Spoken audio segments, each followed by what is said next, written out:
Hello student, welcome to the digital learning platform of Winsome International School. बच्चों, आज हम डिस्कस करेंगे सेट्स का नेक्स्ट पार्ट। अभी तक के पार्ट्स में हमने सेट्स होता क्या है वो डिस्कस किया था, सेट को रिप्रेजेंट करने के तरीके हमने सीखे थे। आज हम डिस्कस करेंगे टाइप्स ऑफ सेट्स। सेट्स के कौन कौन से टाइप्स होते हैं, क्या डिफरेंस होता है उनके बीच में, उनको वन बाय वन करके डिस्कस करते हैं बच्चों। तो स्टार्ट करते हैं। पहला टाइप आता है एम्प्टी सेट। देखो बच्चों, हम बात कर रहे हैं आज एम्प्टी सेट क्या होता है। देखो, एम्प्टी सेट का मतलब a set which does not contain any element is called empty set और द नल सेट और द वाइड सेट। ठीक है, क्या मतलब हुआ इसका? अगर आपके सामने कोई एक ऐसा सेट है जिसमें कोई भी एलिमेंट नहीं है, कोई भी एलिमेंट का मतलब समझ रहे हो? अगर मैं रोस्टर फॉर्मेट के अंदर बात करूं तो एक आपने सेट लिखा और सेट के अंदर कुछ भी नहीं है, नथिंग, कोई भी एलिमेंट नहीं है, तो वो जो सेट है कौन सा सेट कहलाएगा? आपका एम्प्टी सेट कहलाएगा। क्लियर है? कौन सा सेट कहलाएगा? एम्प्टी सेट कहलाएगा। ठीक है। अच्छा, किसी ने बोला सर एम्प्टी सेट का और कोई रिप्रेजेंटेशन होता है और कोई सिंबल होता है? बिल्कुल होता है, फाई। फाई का मतलब क्या हो गया? अगर कोई भी एलिमेंट्स नहीं है उसको रिप्रेजेंट किससे किया जाता है? फाई से रिप्रेजेंट किया जाता है। अब डाउट क्या आता है बच्चों के?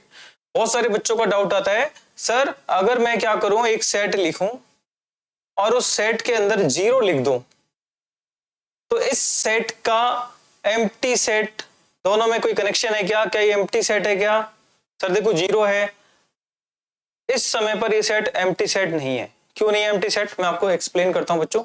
ये वो सेट है जिसका एक एलिमेंट, ये वो सेट है जिसका एक एलिमेंट वन एलिमेंट कौन है बताओ? 0 है। One element is 0। ठीक है, ये वो सेट है इसका एक एलिमेंट कौन है? 0 है। इसका मतलब समझ पा रहे हो? इसका मतलब समझ पा रहे हो? ये आपका एम्प्टी सेट नहीं है, एम्प्टी सेट नहीं है। एम्प्टी सेट का मतलब हो जाएगा ऐसा सेट जिसमें कोई भी एलिमेंट्स नहीं हो। चलिए, तो अगर मैं बात करता हूं एम्प्टी सेट में नंबर ऑफ एलिमेंट्स कितने होते हैं, तो number of elements in empty set is equal to 0। Number of elements कितने होंगे एम्प्टी सेट में? 0। इसको रिप्रेजेंट किया जा सकता है, कार्डिनलिटी से रिप्रेजेंट किया जाता है। तो इसका कार्डिनलिटी क्या होगा? 0। कार्डिनलिटी, अगर एक वर्ड कार्डिनलिटी अगर मैं यूज करूं बच्चों तो समझना कार्डिनलिटी का मतलब क्या होता है। कार्डिनलिटी का मतलब होता है नंबर ऑफ एलिमेंट्स। क्लियर है? तो अगर मैं बात करूं एम्प्टी सेट का कार्डिनलिटी क्या होगा? 0 होगा। क्लियर है? एक एग्जांपल दे रखा है बच्चों, इसको समझते हैं। सेट बिल्डर फॉर्मेट दे रखा है। ए एक सेट है जिसमें एक element x such that x is greater than 1 and less than 2। x is natural number, x is natural number, x belongs to capital N। समझ जाओ, natural number starting from where? 1 से शुरू होते हैं और डेसिमल वैल्यूज नहीं आती हैं। इसका मतलब आप समझ जाइए, इसका मतलब अगर आप नंबर लाइन रिप्रेजेंट करते हैं, अगर यहाँ पर कहीं कौन है 1 और यहाँ पर कौन है 2, 1 और 2 के बीच में, 1 और 2 को अगर शामिल ना करें, इनके बीच की अगर बात करें तो बताओ कितने नेचुरल नंबर है 1 और 2 के बीच में? कोई भी अदर नेचुरल नंबर नहीं है। 1 के बाद नेक्स्ट नेचुरल नंबर 2 आता है और 2 के बाद नेक्स्ट नेचुरल नंबर कौन आता है? 3। कोई भी ऐसा नेचुरल नंबर नहीं है। इसका मतलब ए सेट को रिप्रेजेंट कैसे किया जाएगा? खाली छोड़ दिया जाएगा, या क्या बोलेंगे बताओ? ये कौन सा सेट है हमारा? फाई। फाई का मतलब एम्प्टी सेट है, नल सेट है या वॉइड सेट है। क्लियर है बच्चों? ये बात आपके समझ में आ जाएगी। अच्छा, अगर मैं आपके सामने एक और एग्जांपल दूं, फॉर एग्जांपल मैंने बोला बी एक सेट है जिसके अंदर x elements such that x belongs to n और मैंने बोल दिया x is greater than 1/4 and less than 3/4। अगर मैंने बोला B एक सेट है जिसमें x belongs to n, x belongs to n मतलब नेचुरल नंबर्स पे बिलोंग कर रहा है। x किससे बड़ा है? 1/4 से बड़ा है और 3/4 से छोटा है। तो 1/4 नंबर लाइन पे रिप्रेजेंट करिए। देखो यहाँ पर कहीं 0 होगा, 0 का आगे कौन होगा? 1 होगा इस जगह, और इनके बीच में कहीं 1/4 और 3/4 क्या कर रहे होंगे? लाई कर रहे होंगे। इनके बीच में, इन दोनों के बीच में बताओ कोई एलिमेंट्स है? इन दोनों के बीच में कोई भी एलिमेंट्स ऐसा जो नेचुरल नंबर को रिप्रेजेंट कर रहा है? नहीं है। इसका मतलब बी कैसा? एम्प्टी सेट है। और एम्प्टी सेट का मतलब क्या हो गया? इसकी कार्डिनलिटी क्या हो गई, जीरो हो गई। कार्डिनलिटी क्या हो गई, जीरो। नंबर ऑफ एलिमेंट्स कितने हो गए इसमें, जीरो हो गए। क्लियर है बच्चों? चलिए एक और एग्जांपल देखते हैं एम्प्टी सेट का। X square minus two equal to zero and x is a rational number. ठीक है, रीड किए, देखो इसको रीड करो, बताओ क्या आएगा, बताओ। X such that x is rational number. Rational number मैंने आपको बताया बच्चों, रेशनल नंबर ऐसे नंबर जिन्हें p अपॉन q के फॉर्मेट में लिख सकते हैं। q is never equal to zero as well as p and q both are integer, both are integer. ठीक है, ये बात मैंने आपको बोली थी। फटाफट आ जाओ, x square minus two equal to zero, तो एक्स स्क्वायर बराबर कितना आ जाएगा, टू, और एक्स बराबर क्या आ जाएगा, plus minus root two. X बराबर क्या आ जाएगा बच्चों, plus minus root two. X बराबर क्या आ गया, प्लस माइनस रूट टू आ गया। अब ये बताओ, अंडर रूट के अंदर अगर मैं बात करूं, मैंने रूट टू लिखा हुआ है, अंडर रूट के अंदर टू लिखा हुआ है, ये कैसा नंबर है, पहली बात तो बताएं। आप बोले सर पी अपन क्यू में लिख सकते हैं क्या? हाँ, लिखने का ट्राई तो किया, लेकिन पी और क्यू कैसे होना चाहिए, इंटीजर होना चाहिए। इसका मतलब ये रेशनल नंबर नहीं है, ये रेशनल नंबर नहीं है। तो कैसा नंबर है, इरेशनल नंबर है। इरेशनल नंबर है, तो इरेशनल नंबर का मतलब हो गया इनके बीच में यहां से x का कोई भी मान रेशनल नहीं है। इसका मतलब B कैसा सेट है, एम्प्टी सेट है। कैसा सेट है, एम्प्टी सेट है, नल सेट है। क्लियर है बच्चों, समझ में आया? चलिए आगे बढ़ते हैं, एक और एग्जांपल देखते हैं। सी एक सेट है जिसका एक element x such that x is an even prime number greater than 2। ठीक है, फर्स्ट ऑफ ऑल बात करता हूं prime number, prime number, prime number. Prime number के बारे में बात किया जाए तो स्टार्टिंग कहां से होगी, 2 से। 2 फिर देन उसके बाद नेक्स्ट क्या आ जाएगा, 3 आ जाएगा, नेक्स्ट उसके बाद क्या आ जाएगा, 5 आ जाएगा, फिर 7 आ जाएगा, नेक्स्ट 11 आ जाएगा एंड सो ऑन। क्लियर है? लेकिन अगर मैं आपसे बात करूं बच्चों even prime number greater than 2, तो एक बात आपको पता होना चाहिए, 2 is only even prime number, only even prime number. तो पूरे प्राइम नंबर में एक ही नंबर ऐसा होता है जो इवन होता है और प्राइम होता है, वो कौन है, 2। 2 के अलावा और कोई प्राइम नंबर है ही नहीं। अच्छा, अगर 2 के अलावा और कोई प्राइम नंबर नहीं है, इसका मतलब आगे कोई एलिमेंट्स आपको मिलेगा ही नहीं। इसका मतलब कैसा सेट हो गया, एम्प्टी सेट हो गया। कैसा सेट हो गया बच्चों, एम्प्टी सेट हो गया। इसका मतलब इसमें कोई एलिमेंट्स नहीं है। क्लियर है बच्चों, ये बात समझ में आ रही है आपके? ओके, चलिए बात करते हैं नेक्स्ट एग्जांपल की तरफ। डी एक और एग्जांपल है, डी एक सेट है x such that x square बराबर 4, x is odd, x is odd. देखो अब आप इसको कैलकुलेट करेंगे, एक्स स्क्वायर बराबर 4 को कैलकुलेट करिए, एक्स स्क्वायर बराबर 4, तो एक्स बराबर क्या आ जाएगा बच्चों, प्लस माइनस 2 आएगा। क्लियर है? एक्स बराबर क्या आ जाएगा, प्लस माइनस 2 आ जाएगा, और एक्स इज ऑड। देखो यहां से कौन कौन से एलिमेंट्स आए, एक तो माइनस 2 आ गया और एक क्या आ गया, प्लस 2 आ गया। आप इसको यहां से एनालिसिस करें तो ऑड कौन है इन दोनों में से, दोनों में से कोई भी ऑड नहीं है। दोनों की दोनों कैसे हैं, इवन है। ये सुनो, और दोनों इवन है, इसका मतलब ऑड नहीं है। इसका मतलब डी कैसा सेट हो गया, एम्प्टी सेट हो गया, खाली सेट हो गया। क्लियर है? तो ये आपका क्या आ जाएगा, एम्प्टी सेट हो जाएगा। तो ये एग्जांपल्स आपके समझ में आ रहे होंगे एवरीवन? क्लियर है बच्चों? दूसरा देखिए, सिंगलटन सेट। सिंगलटन सेट क्या होता है बच्चों? देखो सिंगलटन सेट का मतलब क्या होता है, एक ऐसा सेट जिसमें ओनली वन एलिमेंट हो, सिर्फ क्या हो, एक ही एलिमेंट हो। अगर मैं बात करता हूं तो ऐसा सेट जिसकी कार्डिनलिटी क्या हो, 1 हो, नंबर ऑफ एलिमेंट्स क्या हो, 1 हो। ठीक है, अच्छा कैसे, जैसे मैंने आपको बोला कार्डिनलिटी मतलब इस जगह अगर मैं रिप्रेजेंट करूं, एक सेट है x such that x belongs to natural number, x is greater than 1/4 and less than 3/2। समझ रहे बच्चों? अगर मैंने बात करी, एक सेट है जिसका एक एलिमेंट x है, x बिलोंग्स टू क्या कर रहा है, natural number, x greater than क्या है 1/4 और x लेस देन क्या है 3/2। नंबर लाइन पे रिप्रेजेंट कर देते हैं 1/4 को, तो ये 0 0 के आगे कहीं कौन होगा, 1/4 होगा। ठीक है, इस जगह से बात करते हैं 1/4 कहीं यहाँ पर होगा, ये 1/4 हो गया। आगे बढ़ेंगे तो 1/4 के बाद आगे 1 आ जाएगा, इसके बाद फिर कहीं 3/2 एंड देन उसके आगे क्या होगा, कहीं 2 होगा। क्लियर है? अब यहां से देखो 1/4 और 3/2 के बीच में कैसा नंबर चाहिए, नेचुरल नंबर। कौन सा नेचुरल नंबर आ रहा है, 1 आ रहा है।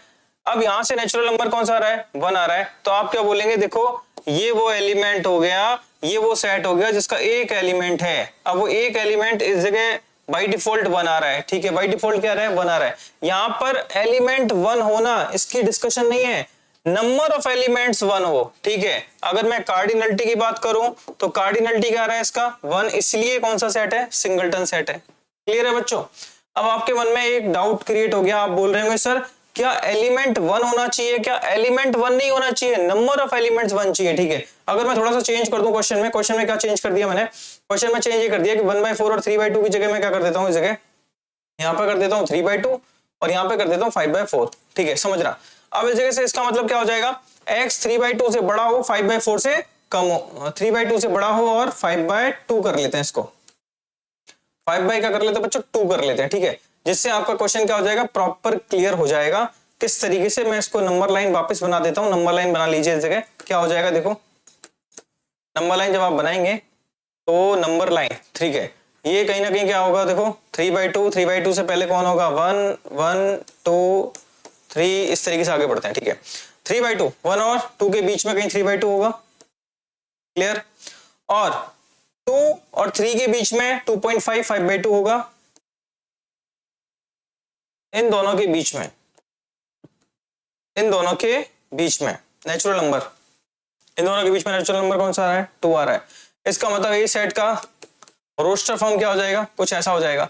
इससे क्या समझ में आ रहा है, इससे समझ में आ रहा है कि ए वो सेट है जिसका एक एलिमेंट है, और वो एलिमेंट कौन है, 2, लेकिन नंबर ऑफ एलिमेंट्स कितना है, 1, दैट इज ऑल्सो सिंगलटन। ये सभी सेट किसको रिप्रेजेंट कर रहे हैं, सिंगलटन सेट को रिप्रेजेंट कर रहे हैं। क्लियर है, सिंगलटन समझ में आ गया होगा। सिंगलटन का मतलब क्या होता है बच्चों, ऐसे सेट, ऐसा सेट जिसमें केवल एक ही एलिमेंट हो, ठीक है, उसको सिंगलटन कहते हैं। और कोई भी एलिमेंट ना हो, इसका मतलब क्या हो जाएगा, आपका एम्प्टी सेट हो जाएगा, नल सेट हो जाएगा। क्लियर है बच्चों। अब बात करते हैं आगे नेक्स्ट टाइप ऑफ सेट्स की तरफ। अगला टाइप ऑफ सेट्स क्या रहा है, finite set and infinite sets, ठीक है। डेफिनेशन लिखी हुई है बच्चों, एक set which is empty or consist a definite number of elements is called finite, otherwise the set is called infinite। क्या मतलब है इसका, एक ऐसा सेट जिसके नंबर ऑफ एलिमेंट्स कैसे हो, या तो क्या हो जाए, 0 हो जाए, नंबर ऑफ एलिमेंट्स का मतलब है ही नहीं, मतलब एम्प्टी हो जाए, या कोई ऐसी नंबर है जिससे अपन क्या कर सकते हैं, काउंट कर सकते हैं, ठीक है। इसका मतलब that is called finite set. और जिनको काउंट नहीं किया जा सके that is called infinite set. मैं मोटा मोटा इसको समझा दूं तो बच्चों, फाइनाइट का मतलब क्या होगा, फाइनाइट का मतलब हो जाएगा, मैं इस जगह रिप्रेजेंट कर रहा हूं, फाइनाइट सेट का मतलब है बच्चों ऐसा सेट जिसे अपन काउंट कर सकते हैं, number of elements, number of elements कैसे हो, काउंटेबल। नंबर ऑफ एलिमेंट्स कैसे हैं, काउंटेबल। अगर काउंटेबल है, काउंटेबल का मतलब काउंट किए जा सकते हैं, तो ऐसा सेट कौन सा सेट कहलाएगा, आपका फाइनाइट सेट कहलाएगा, फाइनाइट सेट कहलाएगा, निश्चित है जो भी है, ठीक है। अगर मैं क्या करूं, नंबर ऑफ एलिमेंट्स कैसे हैं बताओ, नंबर ऑफ एलिमेंट्स ऐसे हैं जिन्हें काउंट नहीं किया जा सकता, नंबर ऑफ एलिमेंट्स कैसे हैं जिन्हें काउंट नहीं किया जा सकता, अनकाउंटेबल है, तो ऐसे सेट को क्या नाम दिया जाएगा, इनफाइनाइट सेट कहला जाएगा। देखो इनफाइनाइट सेट कहेंगे इसको, इनफाइनाइट सेट। क्लियर है, ओके।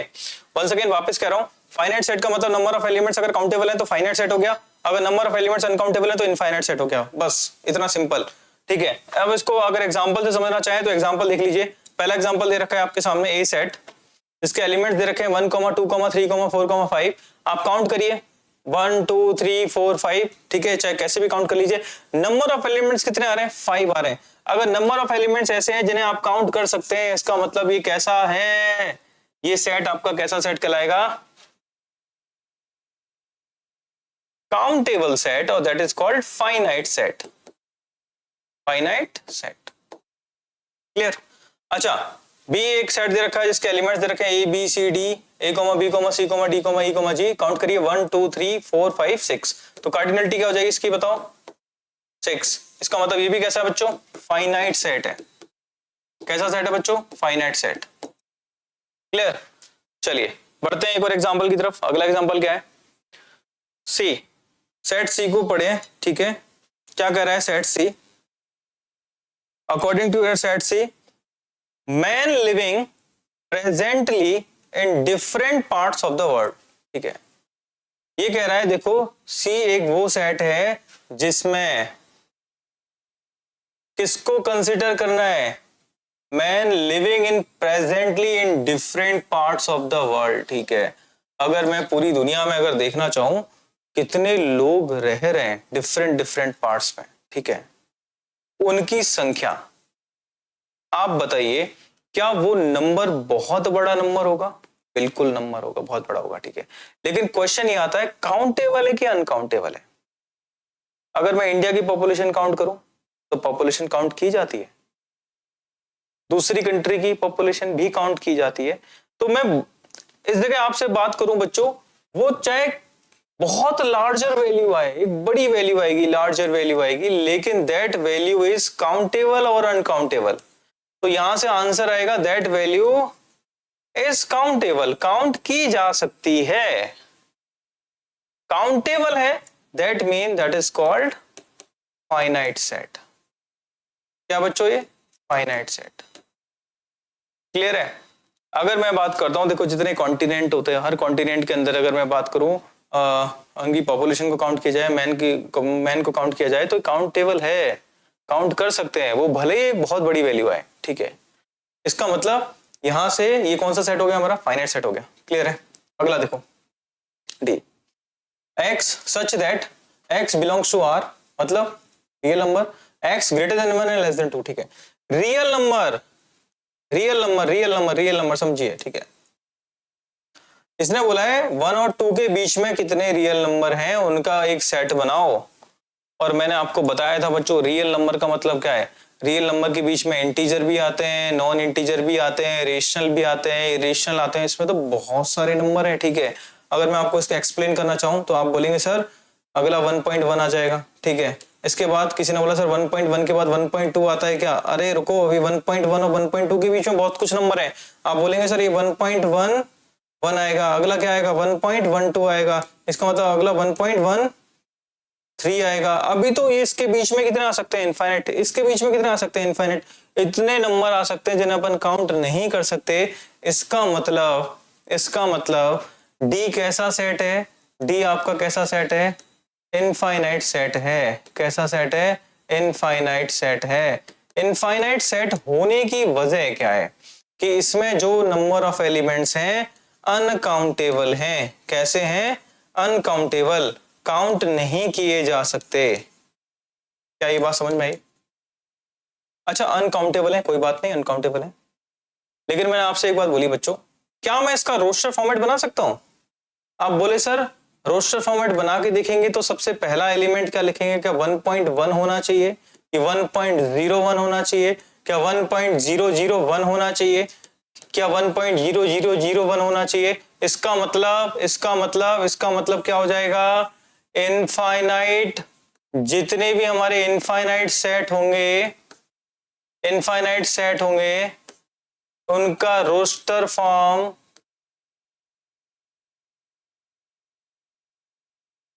फॉर्म नहीं लिखा जाता। तो मतलब इसका रोस्टर फॉर्म नहीं लिख सकते। क्लियर है? They can not be represent in the form of roster form. Clear है बच्चों? चलिए बढ़ते हैं आगे नेक्स्ट एग्जांपल की तरफ। अगला एग्जांपल क्या है अपने पास? W be the set of the days of the week, ठीक है। W एक सेट का नाम दे रखा है और वो सेट कैसा है? Of the days of the week, एक वीक के अंदर जो जो दिन आते हैं, ठीक है। अच्छा, एक वीक के अंदर संडे आएगा, मंडे आएगा, Tuesday, Wednesday, Thursday, Friday, Saturday. Count कर लिए कि नहीं किए? काउंट कर सकते हैं ना? काउंट कर सकते हैं, इसका मतलब कैसा सेट है बताओ? काउंटेबल है। कैसा है? काउंटेबल। और अगर ये काउंटेबल है तो इसका मतलब क्या हो जाएगा बच्चों? That is finite set. कैसा सेट है? Finite set.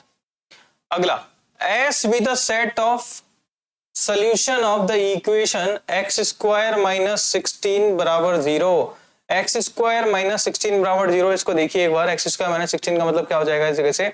अब आप इसको कैसे रीड करेंगे, एक्स स्क्वायर बराबर 16, एक्स बराबर +4 कॉमा -4। तो यहां से आपके पास क्या हो गया, देखो दो एलिमेंट्स आ रहे हैं आपके सेट के अंदर, काउंटेबल है कि अनकाउंटेबल है, काउंटेबल हैं।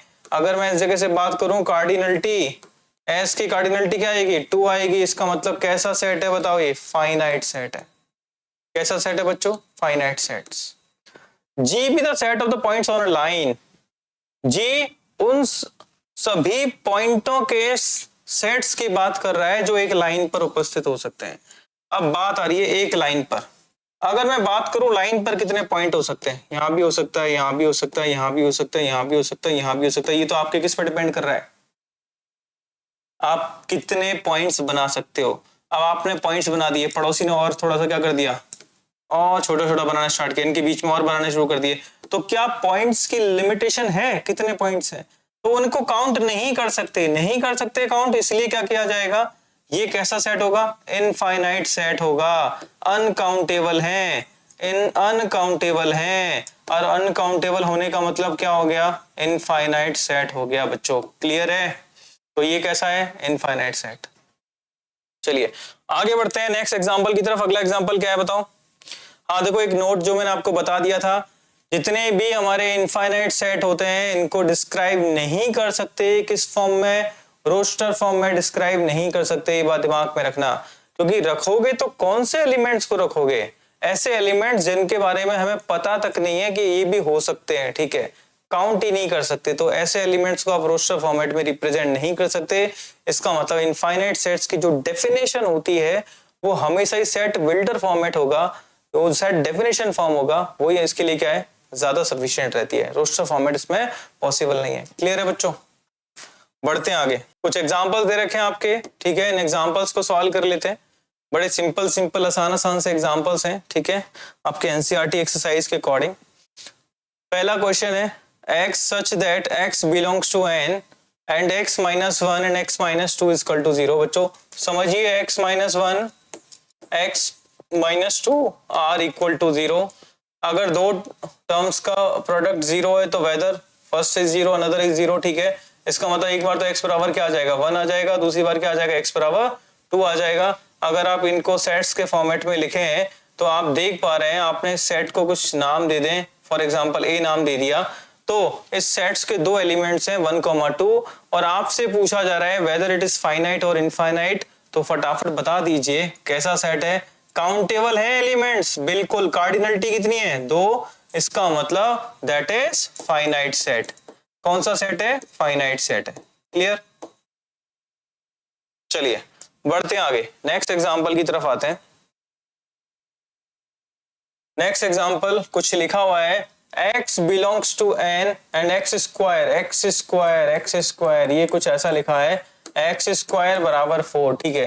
ये ऑलरेडी हम लोगों ने इस क्वेश्चन को किया था, x स्क्वायर बराबर 4। अगर मैं इस जगह से बात करूं बच्चों, x स्क्वायर बराबर 4 है तो इसका मतलब x बराबर क्या आ जाएगा, +2 और -2। इसका मतलब एलिमेंट्स कौन कौन से आ जाएंगे, एक तो +2 आ जाएगा और एक आ जाएगा -2। लेकिन सुनना, ध्यान से सुनना एक बार, ठीक है, यहां पर नेचुरल नंबर बोला है, इसका मतलब -2 इज नॉट कंसीडर्ड, ठीक है। तो यहां पर अगर मैं सेट को रोस्टर फॉर्मेट में लिखना चाहूं तो रोस्टर फॉर्मेट में कुछ सिर्फ 2 ही आएगा, -2 नहीं आएगा। क्लियर है। अब लेकिन जो भी बात है, अगर फाइनाइट इनफाइनाइट की बात करते हैं तो देखो एलिमेंट्स काउंटेबल हैं, काउंटेबल है, वो कितने हैं, एक ही एलिमेंट्स है। जो पर्टिकुलर एलिमेंट कौन है, 2 है। वो पर्टिकुलर एलिमेंट कौन है बच्चों, 2 है। अब यहां से मैं इसको और रिप्रेजेंट करना चाहूं, अगर यहां से मैं इसको और रिप्रेजेंट करना चाहूं तो इसका मतलब क्या हो जाएगा, इसको मैं बोल सकता हूं, इसको किसको, इस बी सेट को क्या कह सकता हूं, सिंगलटन सेट भी कह सकता हूं। कौन सा सेट कह सकता हूं, सिंगलटन सेट कह सकता हूं। क्लियर, ये बात समझ में आ गई आपके। चलिए बढ़ते हैं आगे। Next, x such that x belongs to क्या है, natural number, 2x minus 1 is equal to 0। समझते हैं, नेचुरल नंबर स्टार्टिंग फ्रॉम 1, ठीक है, और इंटीजर वैल्यू, तो 2x minus 1 is equal to 0। तो 2x बराबर क्या आ गया, 1, और x बराबर क्या आ रहा है, 1/2। x बराबर क्या आ रहा है 1/2। अगर मैं नेचुरल नंबर के हिसाब से बात करूं तो 1/2 नेचुरल नंबर में नहीं आता। इसका मतलब ये जो भी सेट है, फॉर एग्जांपल इसका नाम देता हूं मैं C, तो C वो सेट है, इसमें कोई भी एलिमेंट नहीं है। 1/2 इज नॉट कंसीडर्ड। क्यों नहीं किया जा रहा कंसीडर्ड? क्योंकि नेचुरल नंबर बोला है। क्या बोला है? Natural number. स्टार्ट कहां से होते हैं नेचुरल नंबर? 1 से स्टार्ट होते हैं। अगला कौन सा आता है? 2, देन 3, देन 4। मतलब 1/2 तो आएगा ही नहीं इसके अंदर। जब 1/2 नहीं आएगा तो इसका मतलब है कि कुछ भी नहीं है। कुछ भी नहीं है इसका मतलब कौन सा सेट है? 5। और नल सेट का मतलब भी क्या होता है? ऐसा सेट जिसके नंबर ऑफ एलिमेंट्स क्या है? 0। That is countable. कैसे है बताओ? काउंटेबल है। 0 भी तो काउंटेबल है। काउंटेबल इसका मतलब क्या है? That is finite set. That is finite set. Clear बच्चों? चलिए बढ़ते हैं आगे। Next, x such that x belongs to natural number, x is a prime number। ठीक है, x is a prime number। ठीक है, नेचुरल प्राइम। अच्छा, प्राइम की बात करते हैं। Prime 2, next 3, next 5, next 7, next 11, next 13, next 17, और ऐसे करते चले जाएं, करते चले जाएं। ऐसे तो बहुत सारे नंबर आ जाएंगे। ठीक है, और इतने नंबर आएंगे कि मैं जितना आगे लेता जाऊंगा ये आगे बढ़ते चले जाएंगे। और सही मायने में जब तक अपर लिमिट नहीं है कहां तक, तब तक मैं इनको काउंट करता रह सकता हूं। ठीक है, अब इसका मतलब क्या हो जाएगा? अब इनको फिलहाल काउंट नहीं कर सकते, अनकाउंटेबल है। कहां तक? इसका आंसर नहीं आ पा रहा, अनकाउंटेबल हो गया। अनकाउंटेबल का मतलब क्या हो गया? इनफाइनाइट हो गया। क्या हो गया? इनफाइनाइट हो गया। क्लियर है? अब है ना, आपसे बोला जाता है कि अगर 1 लाख तक है, 2 लाख तक है, 3 लाख तक है, तो चलो एक बार को आप काउंट भी कर लें, लेकिन कहां तक? इसका मतलब क्या हो जाएगा? ये कौन सा सेट हो जाएगा अपना? इनफाइनाइट सेट हो जाएगा। क्लियर है बच्चों? बढ़ते हैं आगे। नेक्स्ट, 5th क्वेश्चन क्या कह रहा है? x such that x belongs to natural number, x is odd। ठीक है, x is odd, x belongs to natural number, x is odd। ठीक है, समझिए इसका मतलब। सेम सिनेरियो आप क्या कर सकते हैं? ऑड 1 लिखेंगे, 3 लिखेंगे, 5 लिखेंगे, 7 लिखेंगे, 9 लिखेंगे, 11 लिखेंगे, और ये कहां तक इसका आप आंसर नहीं कर सकते, नहीं कर सकते। दैट्स वाई अनकाउंटेबल है। अगर अपर लिमिट दे दे तो फिर भी मैं काउंट कर लूं, लेकिन अपर लिमिट है ही नहीं, अनकाउंटेबल। अनकाउंटेबल है तो इसका मतलब क्या हो जाएगा? Infinite set. Infinite sets. Clear है बच्चों? चलिए बढ़ते हैं आगे। Next type, equal set. Two sets A and B are said to be equal set if they have exactly the same elements। ठीक है, देखो बच्चों कह क्या रहा है? ये कह रहा है कि अगर दो सेट्स को मैं इक्वल सेट कह सकता हूं। कब कह सकता हूं? अगर दोनों में एग्जैक्टली क्या हो? सेम एलिमेंट्स हो। एग्जैक्टली सेम एलिमेंट्स का मतलब सेम टू सेम एलिमेंट होने चाहिए बच्चों, चेंज नहीं होना चाहिए। ठीक है, इसका मतलब तब मैं क्या कहूंगा? ए और बी कैसे सेट है मेरे? इक्वल सेट है। Otherwise sets are said to be unequal and then we write A is not equal to B. Clear है? नॉट इक्वल टू, ये नॉट इक्वल टू की बात कर रहा है, इक्वल की बात कर रहा है। क्लियर है? एग्जांपल दे दिया, एक सेट दिया आपके पास। ठीक है, उसमें एलिमेंट दे रखे 1, 2, 3, 4। दूसरा एलिमेंट है 3, 1, 4, 2। अच्छा देखो, सेट्स के अंदर ऑर्डर का कोई रोल नहीं होता, ये बात दिमाग में रखना। सेट्स के अंदर मैं एलिमेंट्स को किसी भी ऑर्डर में रख सकता हूं और कितनी बार रिपीट करूं तब भी कोई इंपैक्ट नहीं पड़ता। ठीक है, इसका मतलब क्या हो गया? नंबर ऑफ एलिमेंट्स क्या होंगे? पहली बात तो इस जगह क्या होगा? जब सेम ही हो गया इसका मतलब नंबर ऑफ एलिमेंट्स भी क्या रहेंगे? सेम रहेंगे। तो यहां से आप क्या करिए, देखो जो एलिमेंट्स ए के अंदर है सेम एलिमेंट्स इसके अंदर है बी के अंदर। इसका मतलब ए और बी कैसे सेट है? कैसे सेट है? इक्वल सेट है। कैसे सेट है बच्चों? इक्वल सेट है। क्लियर है बच्चों?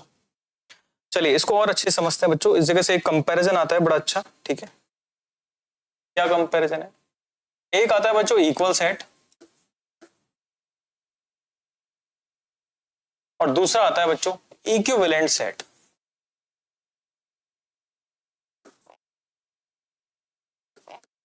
इक्विवेलेंट सेट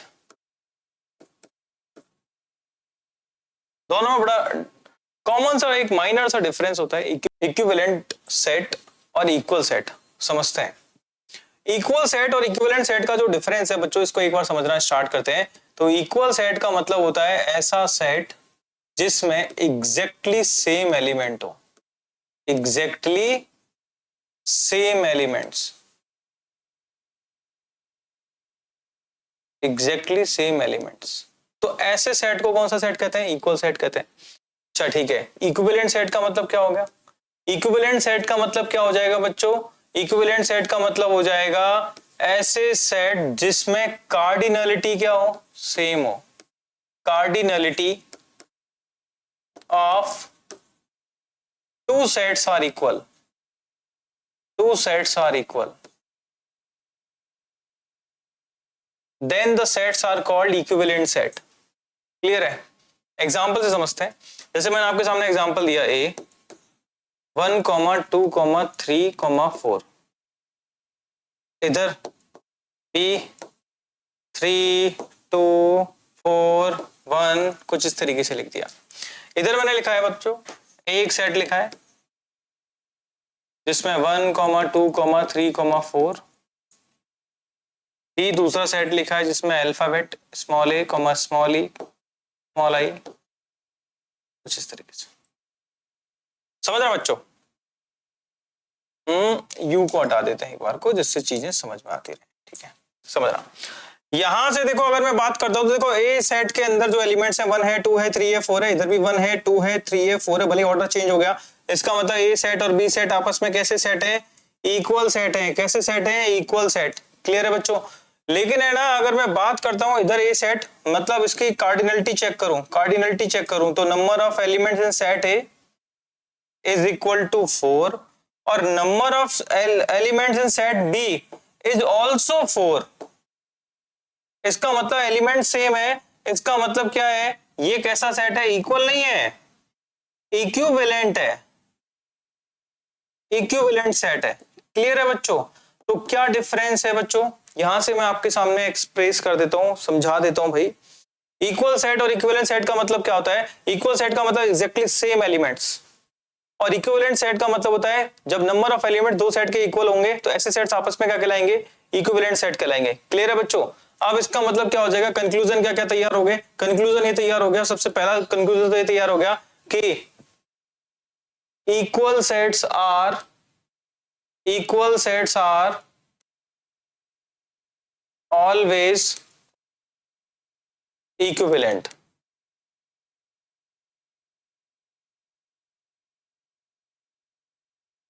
इसका मतलब क्या हो गया कि जो इक्वल सेट होंगे ना बच्चों, वो हमेशा क्या होंगे? इक्विवेलेंट होंगे। अब क्यों होंगे? देखो, जब आपके एलिमेंट सेम हो गए, सेम टू सेम हो गए, इसका मतलब कार्डिनलिटी तो क्या रहेगी? सेम रहेगी बाय डिफॉल्ट। तो कार्डिनलिटी सेम रहेगी, इसका मतलब क्या हो जाएगा? These sets are called equivalent set.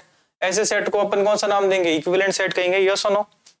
चलिए, अब आपके दिमाग में दूसरा पॉइंट आया कि सर क्या इसका वाइज वर्सा ट्रू है क्या? अच्छा, वाइज वर्सा क्या होगा? देखो समझते हैं।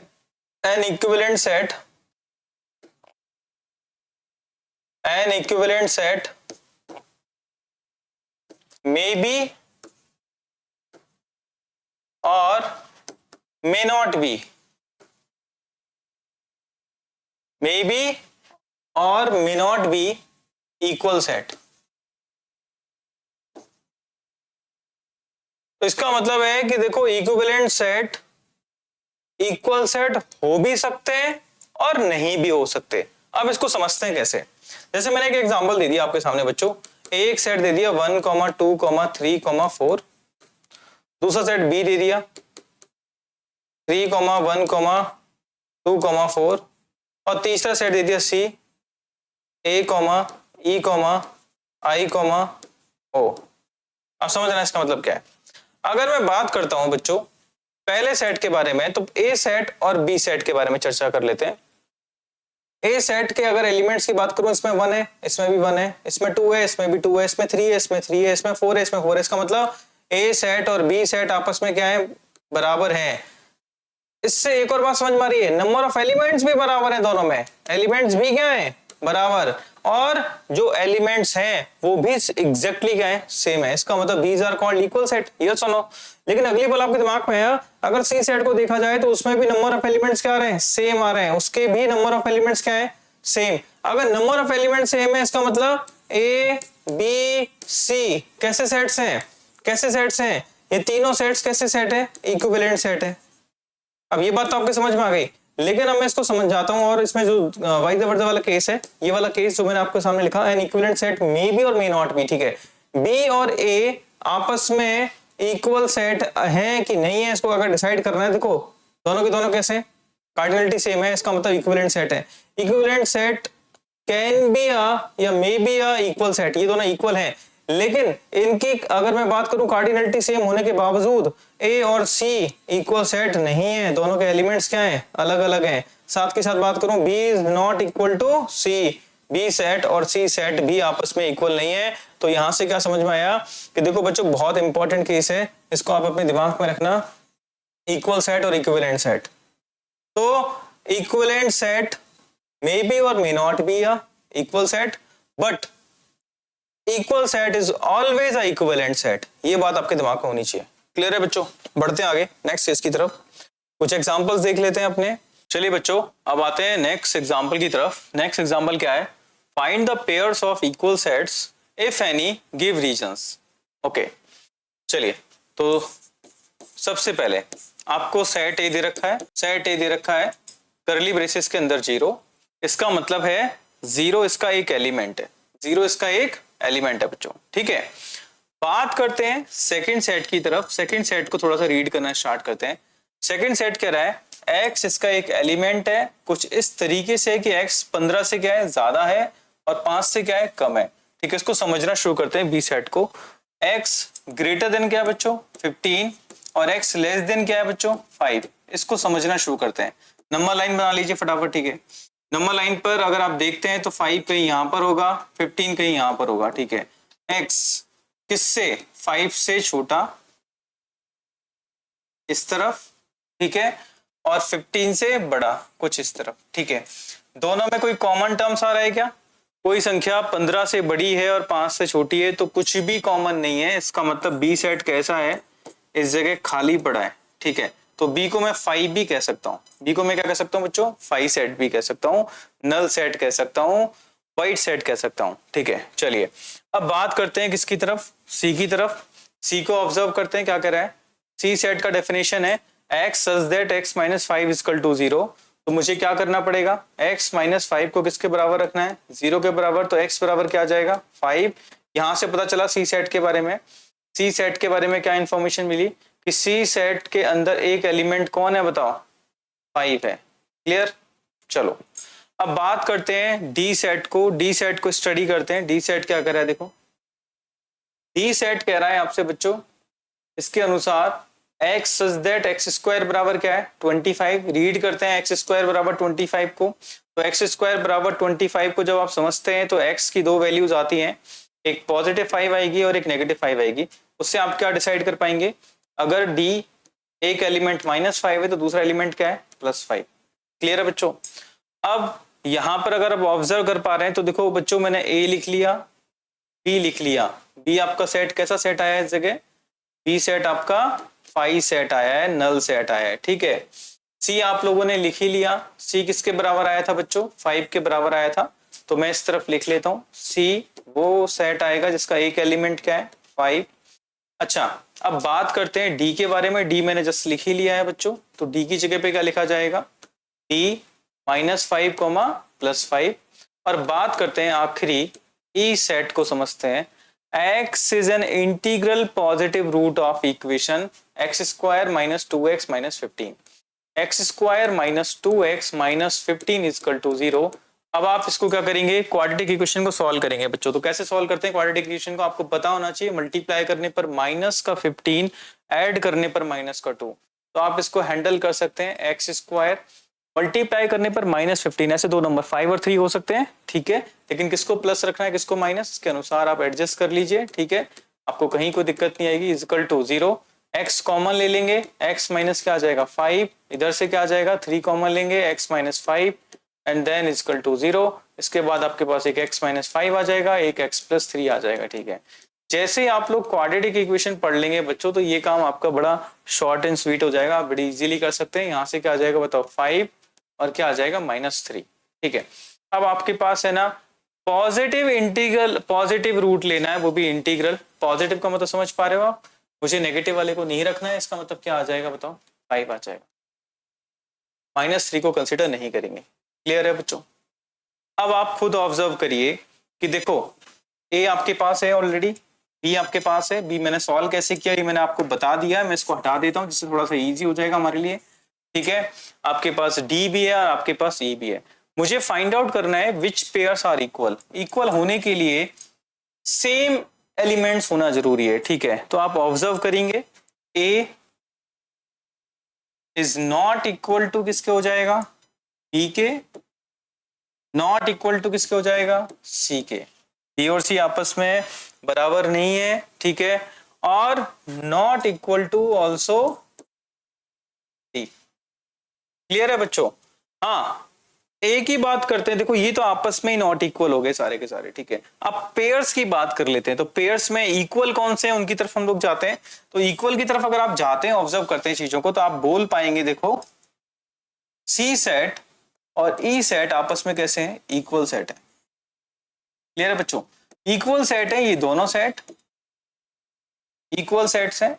और क्यों है इसका लॉजिक आप लिख सकते हैं, रीजन आप लिख सकते हैं, because of one element is 5 and here is also one element is 5, elements are equal and same elements। ठीक है, same elements, so that's why C and E sets are equal। Clear है बच्चों? अब बात करते हैं, आपके दिमाग में आता है सर इसमें भी तो 5 है लेकिन इसमें -5 आ रहा है। ठीक है, तो इस चक्कर में आप कह पाएंगे देखो ए और बी इक्वल नहीं है, बी और सी भी इक्वल नहीं है, डी और ई भी इक्वल नहीं है, ई और बी भी इक्वल नहीं है। मतलब कहने का मतलब सी और ई आपस में इक्वल है, इसके अलावा सारे सेट्स कैसे हैं आपके, नॉट इक्वल सेट हैं, अनइक्वल सेट्स हैं। क्लियर है बच्चों? ये समझ में आ गया होगा आपको। ओके, चलिए अब बढ़ते हैं आखिरी एग्जाम्पल की तरफ। एग्जाम्पल नंबर 8 क्या कह रहा है इसको समझते हैं। ठीक है, which of the following pairs of the sets are equal, justify your answer. ठीक है, आपके सामने एक एक्स सेट दिया है, द सेट ऑफ एक्स क्या है, set of letters in alloy, be the set of letters in loyal. ठीक है, अब मैं आपसे कहूंगा एक्स सेट को अगर आप लिखना चाहते हैं तो अलॉय के अल्फाबेट्स को लिखना स्टार्ट करते हैं। ए लिख लिया, फिर से एल आ गया, एक और बार एल है तो एक ही बार अलाउ होगा। ठीक है, एंड देन क्लियर है। चलो इधर आ जाते हैं बी सेट की तरफ, लेटर्स ऑफ लॉयल, एक बार एल लिखा, फिर ओ लिखा, फिर वाई लिखा, फिर ए लिखा, फिर एल लिखने की आपको आवश्यकता नहीं है। ठीक है, अब आप देखते हैं एक्स और बी ये दो सेट के नाम दे रखे हैं। ठीक है, अगर आप इनको ऑब्जर्व करते हैं तो number of elements and as well as exactly the same element, exactly same element, दोनों के अंदर क्या है, एग्जैक्टली सेम एलिमेंट है बच्चों, एलिमेंट चेंज नहीं हुए। दैट्स वाई मैं कह सकता हूं x बराबर b, these are equal set, these are equal set. Clear है, इक्वल सेट्स हैं। इसका लॉजिक आप बता देंगे कि दोनों में एलिमेंट्स क्या आ रहे हैं, सेम आ रहे हैं। इसमें a है उसमें भी a है। ठीक है, इसमें l है उसमें भी l है। ठीक है, इसमें o है इसमें भी o है। ठीक है, इसमें y है इसमें y। ठीक है, अच्छा आप और रिप्रेजेंट कैसे कर सकते हैं, आप रिप्रेजेंट कर सकते हैं कुछ इस तरीके से कि a is an elements of a is an elements of x, b, ऐसा कर सकते हैं। फिर आप किसके लिए लिख सकते हैं, l के लिए लिख सकते हैं सेम, आप o के लिए लिख सकते हैं सेम, आप y के लिए लिख सकते हैं सेम, एलिमेंट्स ऑफ किसका, सेट x एंड b। समझ पा रहे हो? तो इस तरीके से आप इसको ऑब्जर्व करवा सकते हैं, चीजें समझा सकते हैं। ठीक है, चलिए आगे बढ़ जाते हैं नेक्स्ट क्वेश्चन की तरफ। अगला क्वेश्चन क्या कर रहा है हमसे, एक सेट है जिसमें एक n एक एलिमेंट है, n बिलोंग्स टू क्या हो जाएगा, z, n square is less than equal to 4 हो जाएगा, b बराबर हो जाएगा x such that x belongs to r, x square minus 3x plus 2 बराबर 0। इसको हैंडल कर लेते हैं फटाफट। क्या आ जाएगा देखो, मल्टीप्लाई करने पे कितना आना चाहिए, 2 आना चाहिए, जोड़ने पे कितना आना चाहिए, -3 आना चाहिए। तो फटाफट एनालिसिस करो, -2 एंड -1। ठीक है, साइन हैज बीन चेंज, तो इसके बाद आपके पास रूट्स आ गए 2 और 1। क्लियर है, तो यहां से आपके पास कौन सा सेट आ गया, बी सेट क्या आएगा आपके पास, बी सेट आ गया जिसके दो एलिमेंट्स है 1, 2।